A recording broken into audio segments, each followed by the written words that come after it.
Chapter 9. Nitya Dharma, Material Science and Civilization. Lahiri Mahashai lived in the association of Vaishnavas in Sri Godruma for 3 or 4 years, and thus his heart became fully pure.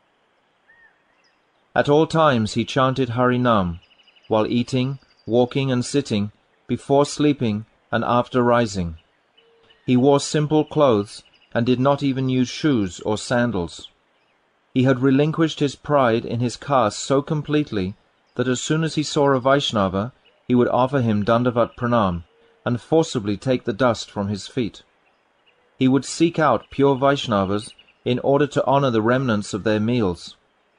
His sons came to him from time to time, but when they understood his mood, they departed quickly, not daring to propose that he should come home with them.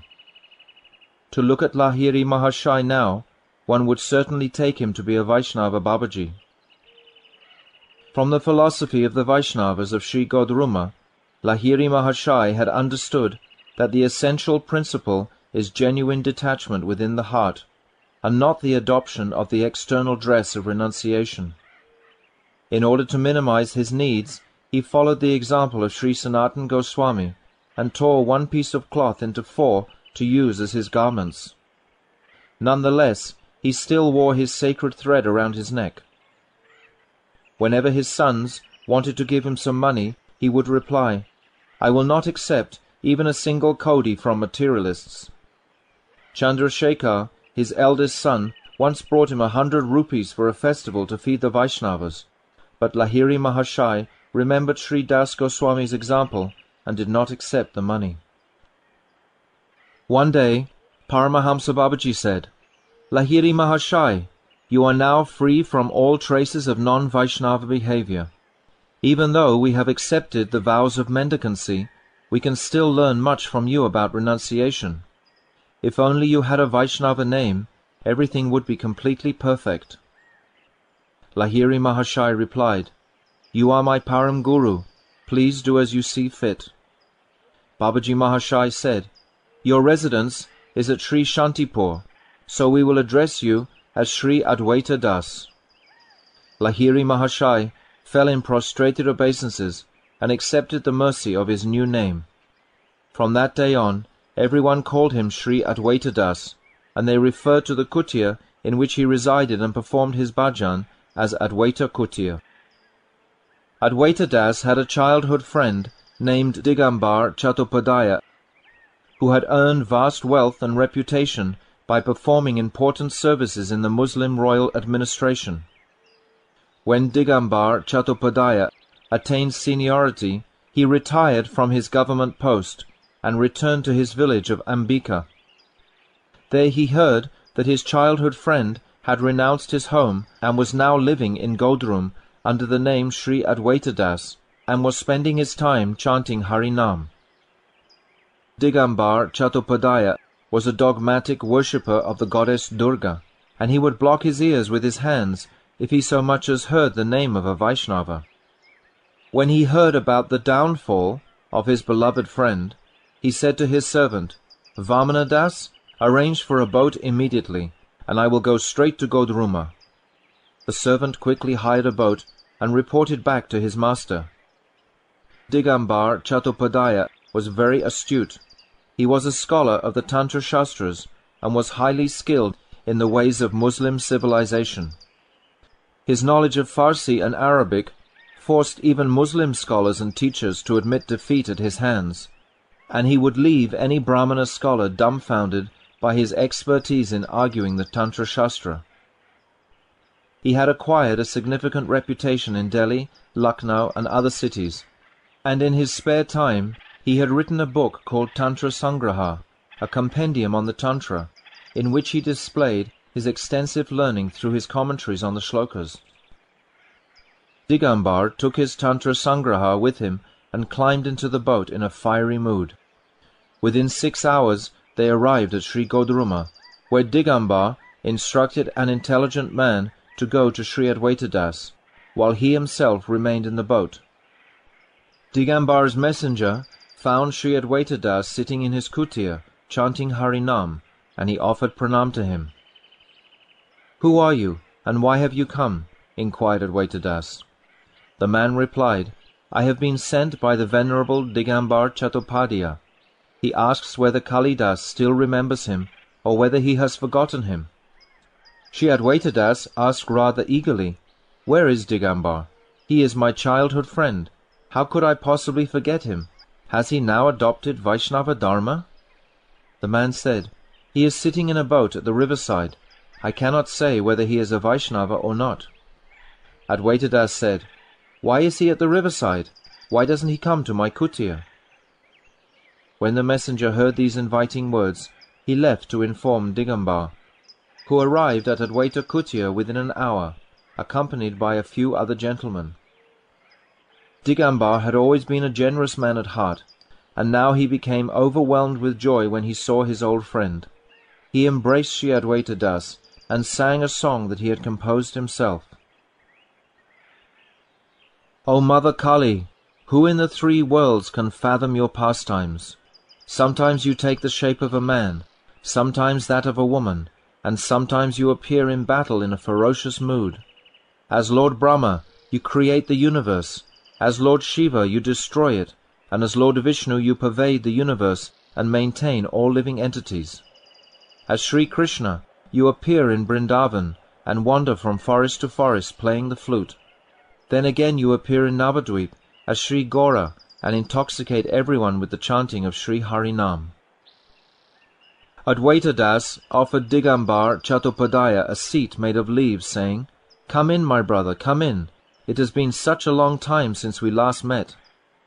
Digambar sat on the seat, expressing his affection with tears as he said, "My brother Kalidas, where shall I go? Now you have become a renunciant, and you don't care for the devas or for your religious duties.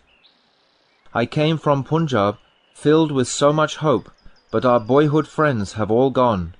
Pesha, Pagala, Kenda, Girish, Ishi, Danuva, Kali, the carpenter, and Kanti Bhattacharya have all passed away.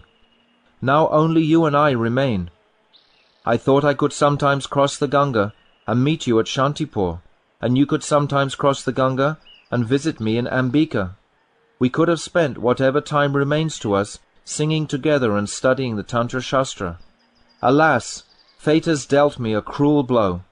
You have become a worthless heap of cow dung, of no use in this life or the next. Tell me, how has this happened to you?" Adwaita Das could see that his boyhood friend was most undesirable company, and he began to devise a way of escaping from his clutches.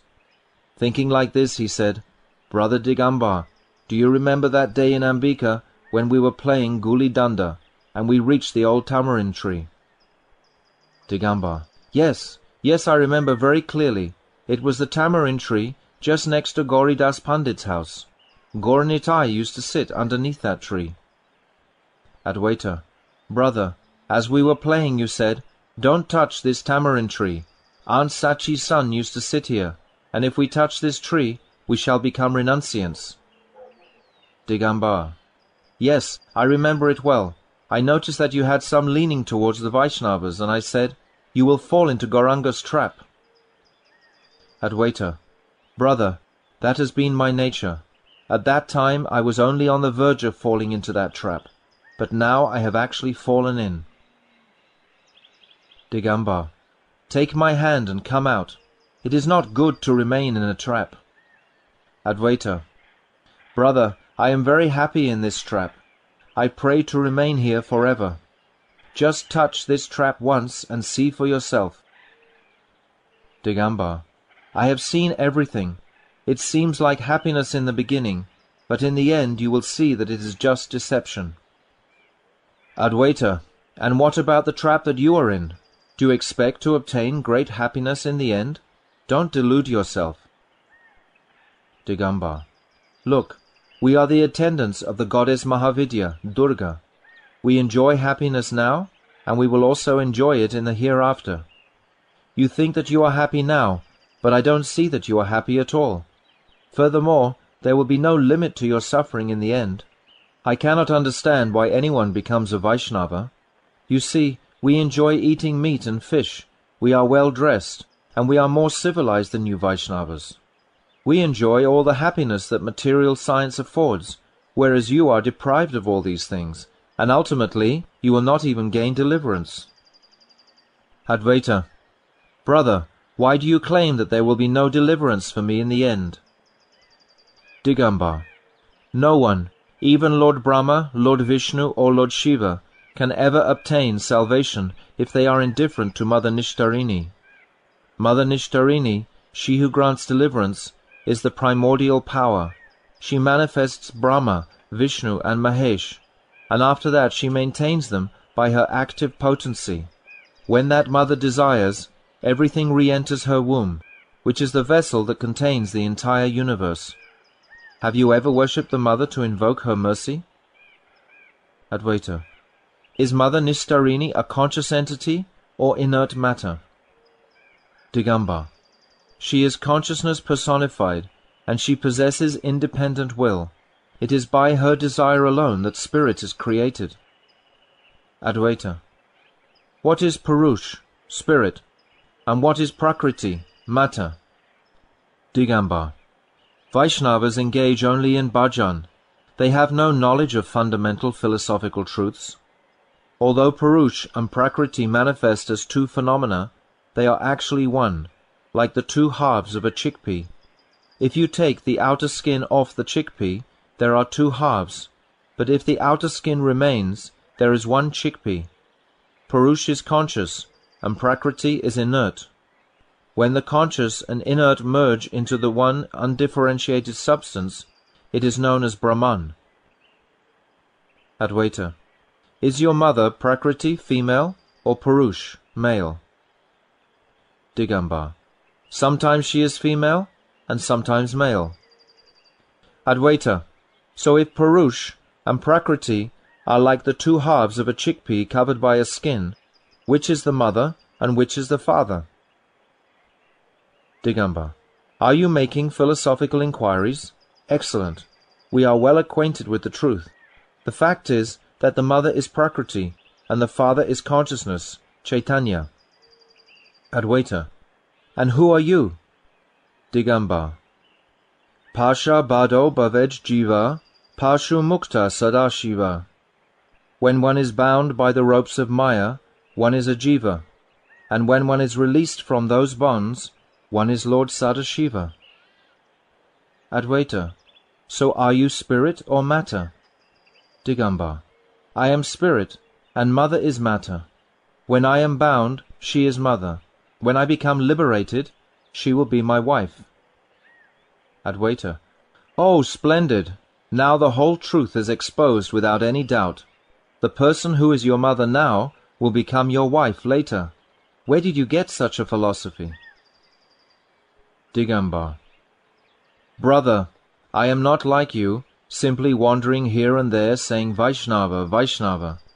I have acquired this knowledge by associating with innumerable perfected and liberated sannyasis, brahmacharis, and tantrikas, and by studying the Tantra Shastra day and night. If you wish, I can also make you fit for understanding this knowledge. Advaita Das thought to himself, What a ghastly misfortune! But aloud he said, Very well, please explain one idea to me. What is civilization, and what is material science? Prakritika Vigyan. Digambar: Civilization means to speak courteously in a cultured society, to dress oneself in a respectable and pleasing manner, and to eat and to conduct oneself in a way that is not repugnant to others. You do none of these things. Advaita: Why do you say that? Digambar: You are distinctly unsociable, for you do not mingle with others. The Vaishnavas have never learned what it means to please others with sweet words. As soon as they lay eyes on anyone, they command him to chant Hari Nam. Why? Is there no other civilized discussion? Anyone who sees your dress will not be inclined to let you sit in an assembly. You wear a loincloth, a peculiar tuft of hair on the top of your head, and a garland of beads around your neck. What kind of an outfit is this? And you eat only potatoes and roots. You are not at all civilized. Advaita, deciding to start a quarrel, so that Digambar would become angry and go away, which would be a great relief. Does your type of civilized living give you the opportunity to attain a higher destination in the next life? Digambar, culture does not in itself grant one a higher destination in the next life. But how can society be elevated without culture? If society is elevated, then one can endeavor for progress in other planets. Advaita, brother, I may say something if you will not become dissatisfied. Digambar, you are my childhood friend. I would give up my life for you. How can I not tolerate whatever you have to say? I am a champion of civilized behavior. Even if I become angry, my words remain sweet. The more a man can conceal his inner feelings, the more cultured he is considered to be. Advaita, human life is very short, and there are many disturbances.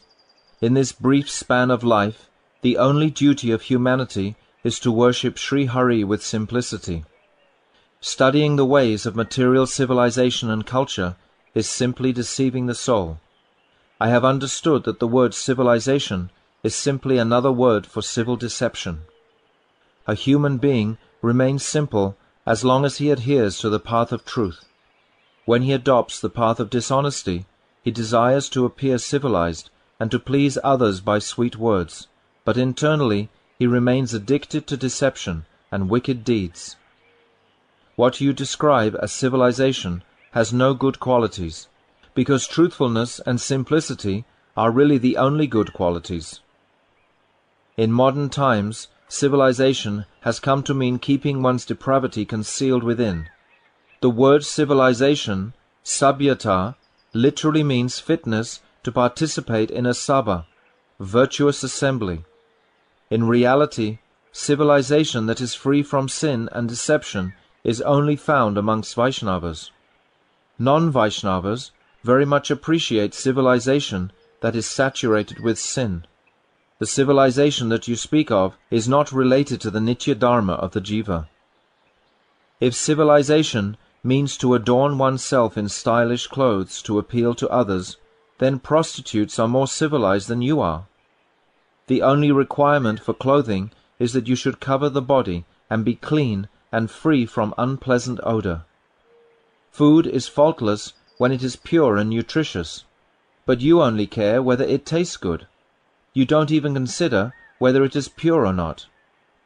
Wine and meat are naturally impure, and a civilization based upon the consumption of such things is simply a society dedicated to sin.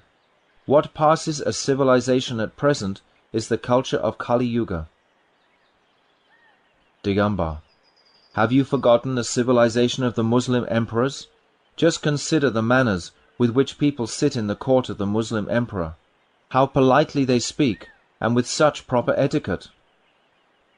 Advaita, that is only worldly conduct. How deficient is a man really, if he does not abide by these external formalities?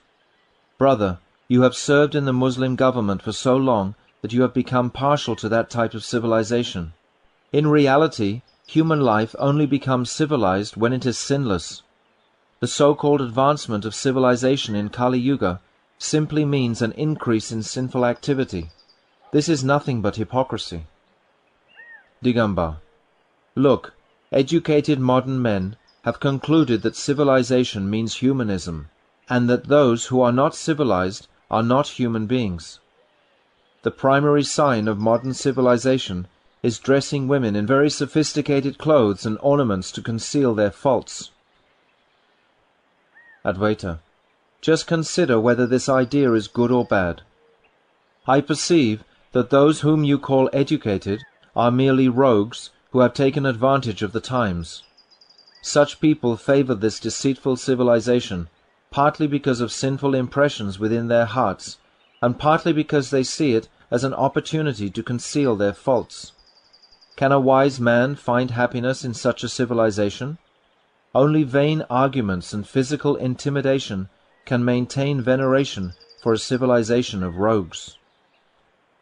Digambar, some people say that society is advancing with the increase of knowledge in the world, and eventually it will be like heaven on earth.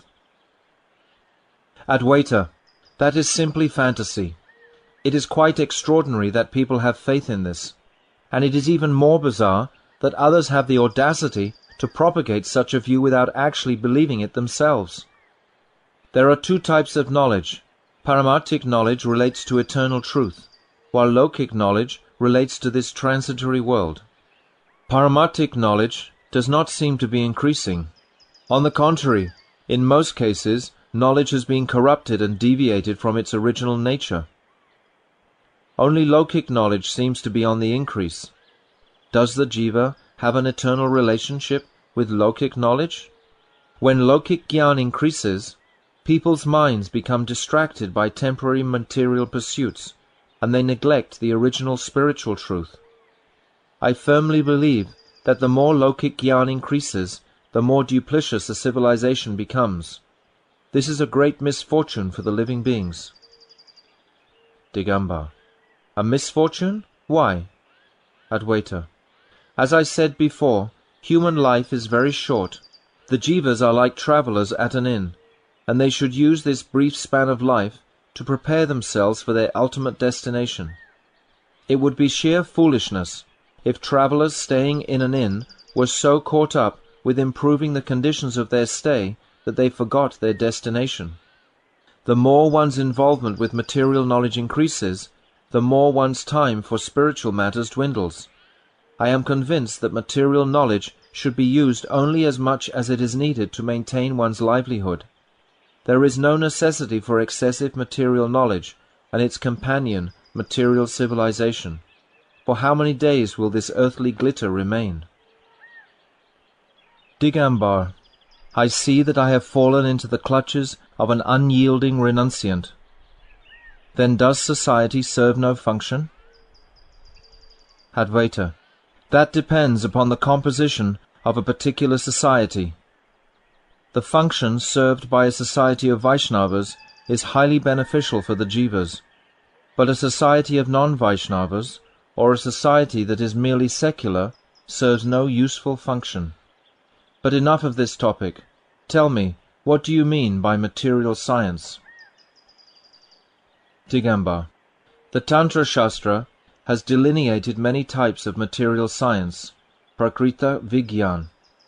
Material science includes whatever knowledge, skill and beauty are to be found in the material world, as well as all the various branches of knowledge, such as military science, medical science, music, dance and astronomy. Prakriti, material nature, is the primordial power, and by her own potency she has manifested this material universe and all the variety in it. Each and every form is a byproduct of this potency, and is accompanied by the knowledge or science corresponding to it.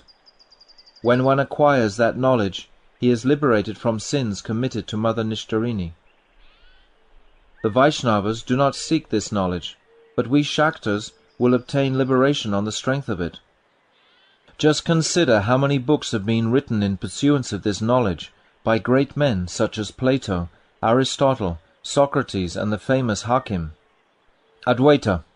My brother Digambar, you have said that the Vaishnavas have no interest in Vigyan, experiential, realized knowledge. But that is not true. The pure knowledge of the Vaishnavas is endowed with Vigyan. Jnanam paramaguyam me yad Vigyana samanvitam sarahasyam tarangam chagrihana gaditam maya. Srimad Bhagavatam 2.9.31. Sri Bhagavan said, O Brahma, knowledge of me is non-dual, and yet it has 4 distinct divisions, Gyan, Vigyan, Rahasya and Tadanga.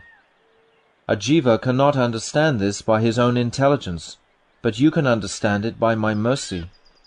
Gyan is my Svarup, and my relationship with my potency is Vigyan. The Jiva is my Rahasya, secret, and Pradhan is my Gyan Anga. Before this creation, Bhagavan was pleased with Brahma's worship and instructed him on the tenets of pure Vaishnava Dharma. Bhagavan said, O Brahma, I am explaining to you this most confidential knowledge of myself, which is endowed with realization, which contains the mystery of prem, and which is composed of the angas of sadhan bhakti. Accept all of this from me. My brother Digambar, there are two types of knowledge, Shuddha Gyan, pure knowledge, and Vishaya Gyan, knowledge of material objects. All human beings acquire Vishaya Gyan through the senses, but that knowledge is impure, so it is useless for discerning transcendental objects. It is only useful in relation to the jiva's conditioned state of material existence. Knowledge that pertains to spiritual consciousness is known as Shuddha Gyan. That is eternal, and it is the basis of the Vaishnava's worship. Spiritual knowledge is the antithesis of material knowledge, and is completely distinct from it. You say that Vishaya Gyan is Vigyan, but it is not Vigyan in the true sense of the term.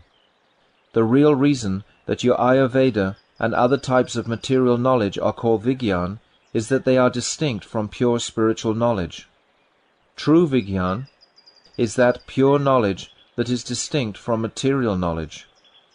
There is no difference between Gyan, which is the knowledge of a truly abiding substance, Chidvastu, and Vigyan, which is the knowledge of how such an object is distinct from matter. Gyan is direct perception of a transcendental object, whereas Vigyan is the establishment of pure knowledge in contrast to material knowledge. Although these two are actually the same thing, they are known either as Gyan or as Vigyan according to the methods they employ. You say that Vigyan is material knowledge, but Vaishnavas say that Vigyan is the true diagnosis of material knowledge. They have examined the nature of military science, medical science, astronomy and chemistry, and they have concluded that these are all material knowledge, and that the jiva has no eternal connection with them. Therefore, these different types of material knowledge are of no consequence in relation to the jiva's Nitya dharma. The Vaishnavas understand that those who are expanding their mundane knowledge according to their material propensities are immersed in karma kanda.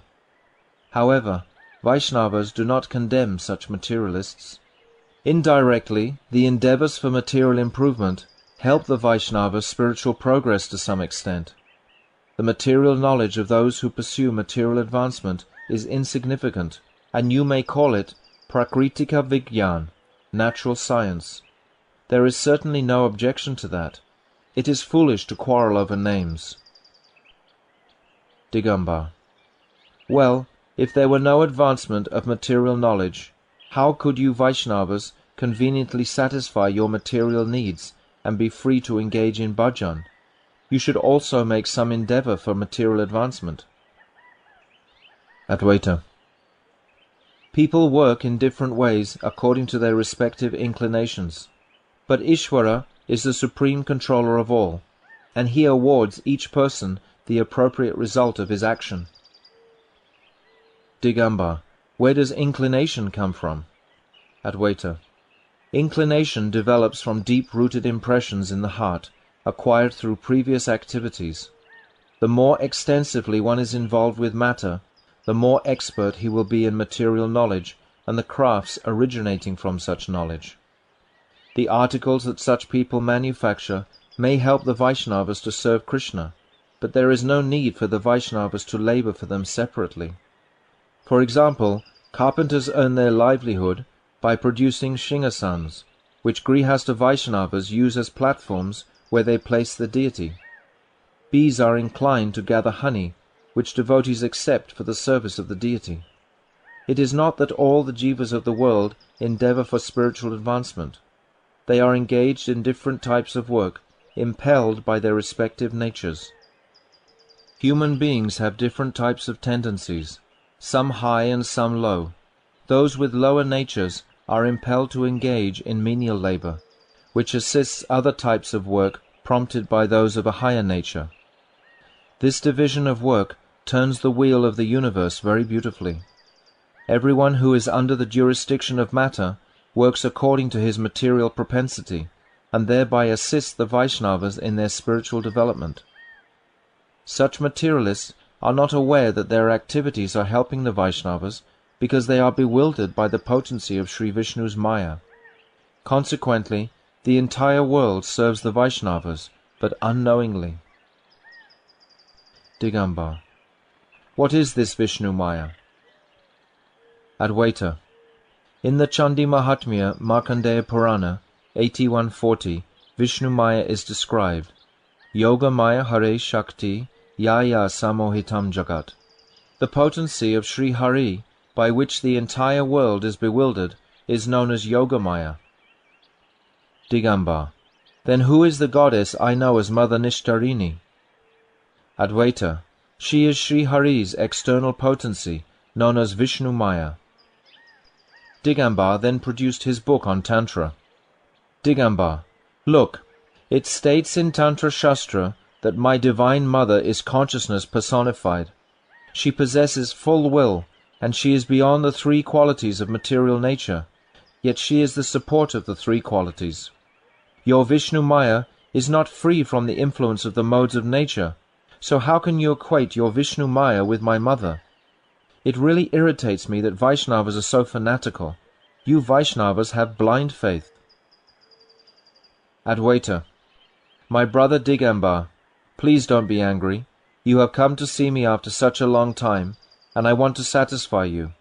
Is it a slight to speak of Vishnu Maya? Bhagavan Vishnu is the embodiment of supreme consciousness, and he is the one supreme controller of all. Everything that exists is his potency. Potency is not an independent object, but rather the functional power inherent within an object. To say that Shakti, potency, is the root of everything is thoroughly opposed to metaphysical truth. Shakti cannot exist independent of the object from which it originates. We must first accept the existence of an object that possesses full spiritual consciousness, otherwise accepting Shakti by itself is like dreaming of a flower in the sky. The commentary on Vedanta states, Shakti Shakti Matayo Abeda. There is no difference between the potency and the possessor of potency. This means that Shakti is not a separate object. The Supreme Person, who is the master of all potencies, is the one truly abiding substance. Shakti is the quality or inherent function that is subordinate to his will. You have said that Shakti is the embodiment of consciousness, that it possesses will, and that is beyond the influence of the three qualities of material nature. This is correct, but only insofar as Shakti operates fully under the support of a pure conscious entity, and is thus considered identical with that powerful entity. Desire and consciousness depend on the Supreme Being. Desire cannot exist in Shakti. Rather, Shakti acts in accordance with the desire of the Supreme Being. You have the power to move, and when you desire to move, that power will act. To say the power is moving is merely a figure of speech. It actually means that the person who possesses that power is moving. Bhagavan has only one Shakti, which is manifest in different forms. When it functions in a spiritual capacity, it is known as Chit Shakti, and when it operates in a material capacity, it is known as Maya, or Jad Shakti. It is stated in the Shvetashvatara Upanishad 6.8, Parasya Shaktir Vividaiva Shruyate. The Vedas say that Sri Hari's divine Shakti is full of variety. The Shakti that supports the three modes of material nature, Sattva, Raja and Tama, is known as Jad Shakti, and its functions are to create and destroy the universe. The Puranas and the Tantra refer to it as Vishnu Maya, Mahamaya, Maya, and so on. There are many allegorical descriptions of her activities. For example, it is said that she is the mother of Brahma, Vishnu, and Shiva, and that she slew the demoniac brothers Shambhu and Nishambhu. The living entity remains under the control of this Shakti as long as he is engrossed in material enjoyment. When the Jiva is endowed with pure knowledge, he becomes aware of his own Swarup, and this awareness enables him to transcend Maya Shakti and attain the liberated status. He then comes under the control of Chit Shakti and obtains spiritual happiness. Digambar. Are you not under the control of some power? Advaita: Yes, we are Jiva Shakti. We have abandoned Maya Shakti and come under the protection of Chit Shakti. Digambar: Then you are also a Shakta. Advaita: Yes, the Vaishnavas are true Shaktas. We are under the control of Shri Radhika, who is the embodiment of Chit Shakti. It is only under her shelter that we render service to Krishna. So who is more of a Shakta than the Vaishnavas? We do not see any difference between the Vaishnavas and the real Shaktas. Those who are only attached to Maya Shakti, without taking shelter of Chit Shakti, may be called Shaktas, but they are not Vaishnavas, they are only materialists. In the Narada Pancharatra, Sri Durgadevi explains, Tava Vakshasi Radhaham Rase Vrindavane Vane.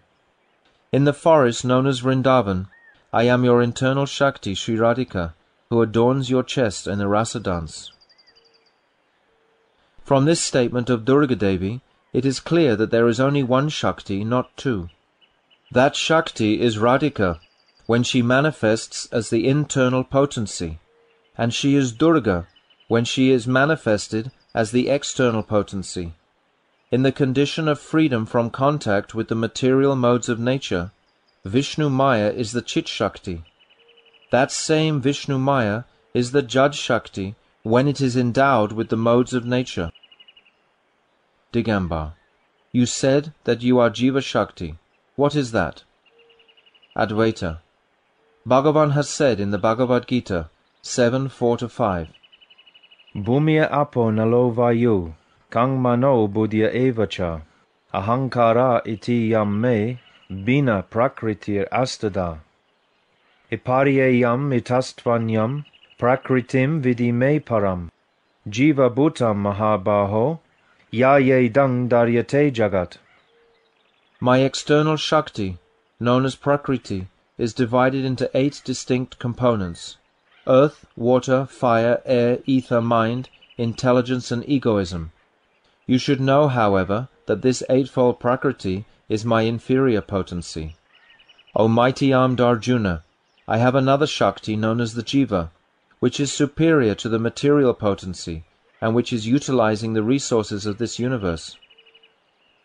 My dear Digambar, do you know the glory of Bhagavad Gita?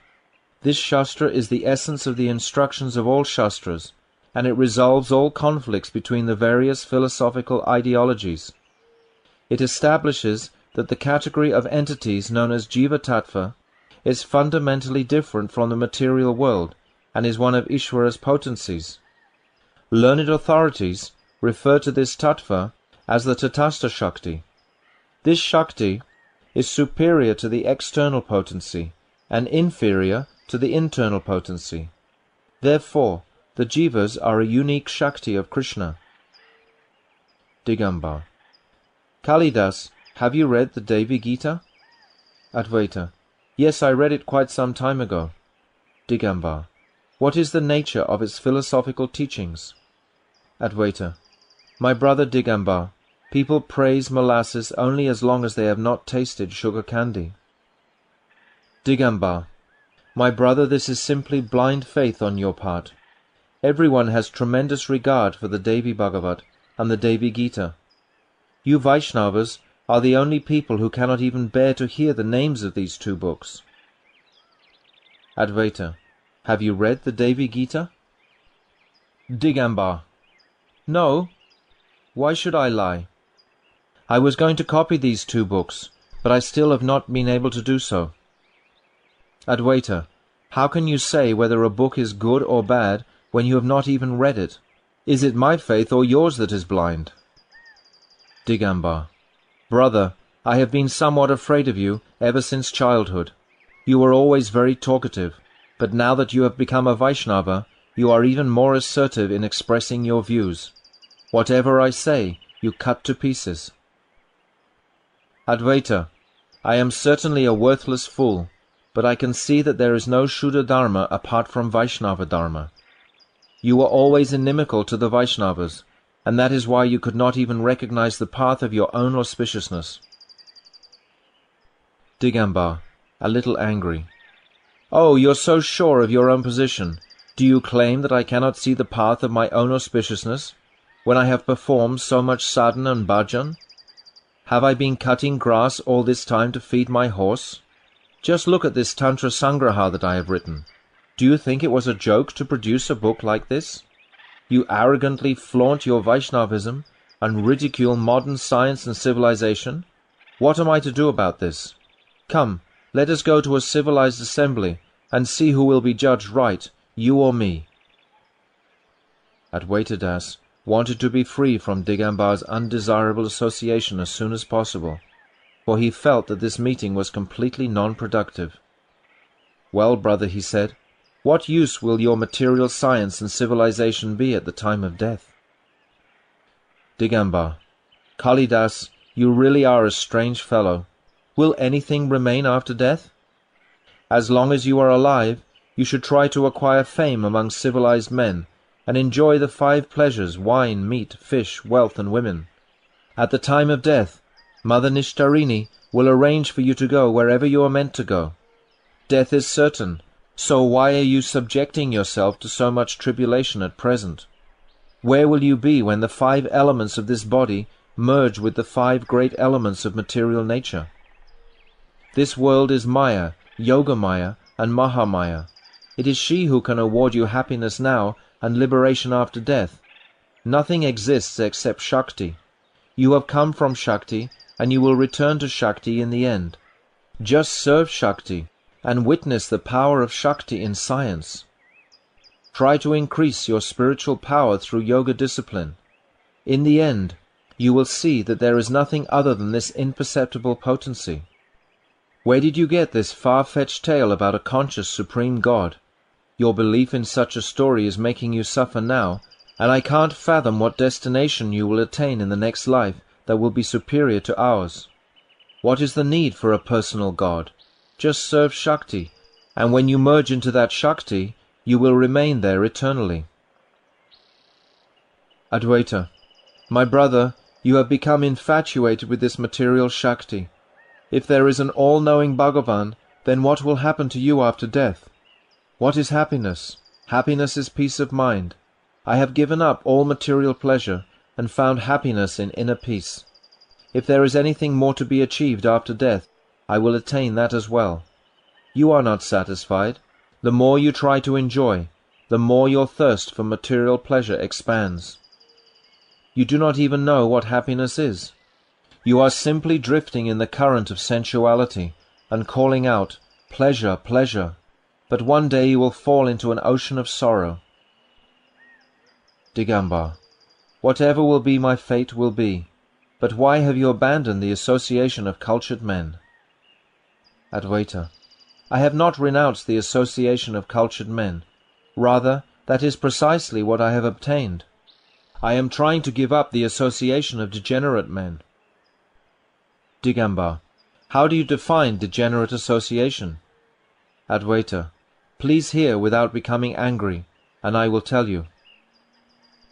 Srimad Bhagavatam says, 4:30-33, Yavat te mayayash prista, brahmama iha karma bi, tavat bhavat prasanganam, sangasya no bhave bhave. Quoted in Hari Bhakti Vilas 10:292. O Bhagavan, we pray that as long as we are bewildered by your illusory potency, and are wandering in material existence under the influence of our karmic activities, we may have the association of your Premi Bhaktas, birth after birth. It is said in the Hari Bhakti Vilas 10:294, Asadvisaha sangastu, na kartavya kadachana, yasmat sarvata hani syad, adapatascha jayate. One should never associate with people who are immersed in non-reality, for by such association one is deprived of all worthwhile objects of attainment and falls down to a degraded position. The Katyayana Samhita states, Varam huta vahajvala, panjarantar vyavashtiti, nashori chinta vimoka, jana samvasa vaishasam. Quoted in Hari Bhakti Vilas 10:295. It would be better to live in a cage of fire than to suffer the misery of associating with those who are inimical to the thought of Sri Krishna. It is said in Srimad Bhagavatam 3:31-33-34, Satyam socham dayamonam buddhya hrir shrir yashakshama samo damo bhagascheti yat sangad yati sankshayam tve shananteshu mudeshu kandi tatma svasadushu sangang na korachokchesyu yoshit krida mrigeshu cha. If one associates with those who are devoid of virtue, one's good qualities, such as truthfulness, cleanliness, mercy, restraint of speech, intelligence, shyness, wealth, fame, forgiveness, control of the senses, control of the mind, and fortune, completely fade away. Therefore one should never associate with disgraceful people, who are agitated by desires for sense enjoyment, who are foolish, who are engrossed in the bodily conception of life, and who are playthings in the hands of women. It is said in the Garuda Purana, Antargato pivedanang sarva shastra tavedyapi yona sarveshvare bhaktas tang vidyat purushadamam. Quoted in Hari Bhakti Vilas 10.303. One may have studied all the Vedas and be acquainted with the meaning of all the Shastras, but if he is not a devotee of Sri Hari, he should be understood as the lowest of men. Srimad Bhagavatam 6.1.18 states, Prayaschitani chiranani narayana paranmukam nanishpunati rajendra surakumbam ivapaga. Quoted in Hari Bhakti Vilas 10.305. O King, just as the water of many rivers cannot purify a wine pot, similarly, a person who is averse to Sri Narayan cannot become purified by all the different types of atonement, even if they are executed perfectly again and again. It is also said in the Skanda Purana, Hanti nindati vaidveshti, Vaishnavan nabinandati, Krudyate yati no harsham, darshane patananishat. Quoted in Hari Bhakti Vilas 10.3.12. The 6 causes of downfall are to beat a Vaishnava, to slander him, to bear malice against him, to fail to welcome or please him, to display anger towards him, and to not feel pleasure upon seeing him. My brother Digambar, a person can never attain auspiciousness through these types of immoral association. What possible benefit can one gain by living in a society composed of such men? Digambar. Well now, what a distinguished gentleman I have come to speak with. You should certainly stay amidst the pure Vaishnavas. I am going to my own house. Advaita Das felt that his exchange with Digambar was drawing to a close, and that it would be appropriate to conclude on a pleasant note. In a courteous mood he said, You are my childhood friend. I know you must return home, but I don't want you to go just yet. You have come all this way, so please stay for a while. Take some prasad, and then you may go. Digambar. Kalidas, you know very well that I follow a strict diet. I only eat havishya, and I had a meal just before coming here. However, it was a pleasure to see you. I will come again if I find the time. I cannot stay overnight, because I have some duties to perform, according to the system given to me by my Guru. Brother, I must take my leave for today. Advaita. I shall see you off to the boat. Let us go. Digambar. No, carry on with your own business. I have some men with me. Digambar then went away singing a song about Goddess Kali, and Advaita Das was able to chant Sri Nam in his kutir without further obstruction. Thus ends the 9th chapter of Jaiva Dharma, entitled Nitya Dharma, Material Science and Civilization.